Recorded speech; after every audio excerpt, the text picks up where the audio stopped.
You, Barakiel, lightning of God. Let's talk. Not about all the watchers, not about the crowd, just you. Sin 1. The Oath. You stood on the edge of heaven, heard Semyaza swear, and you said yes. You didn't slip, you signed. You knew what the fall would cost, and you still chose gravity over grace. Sin 2. The Descent. That first step wasn't a stumble, it was a march. You crossed a boundary that was supposed to be uncrossable, trading the clarity of above for the blur below. You wanted the storm without the sky. Sin 3. The Taking. You took what wasn't yours. Daughters of men, hearts of mortals turning desire into decree. You called it union. The world called it ruin. Sin 4. The lesson you weren't meant to teach. They say you taught astrology.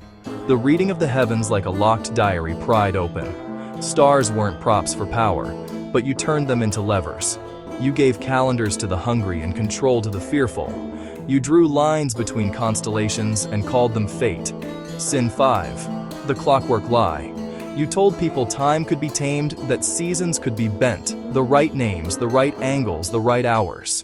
You sold certainty in a world that runs on wonder. The price was freedom. Sin 6. The Harvest of Knowledge. Tools become weapons when fear funds them. Charts became chains, omens became orders. You didn't spill blood with a blade. You outsourced it to predictions, let people do the cutting because the stars said so. Sin 7. Pride's Echo.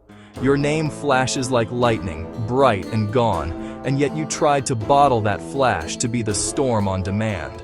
You wanted authorship of the ending. You wrote in the margins of creation and called it a rewrite.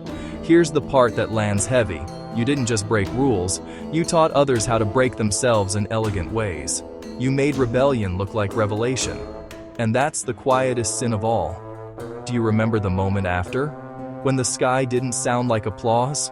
When the earth went still and your own echo came back empty? I think about that, about how a teacher can become a warning in a single heartbeat.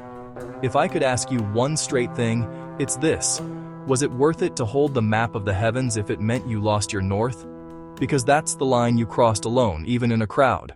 Lightning dazzles, then darkness teaches, and somewhere between those two, Barakiel is the sum of your deeds. One choice, cut into 7.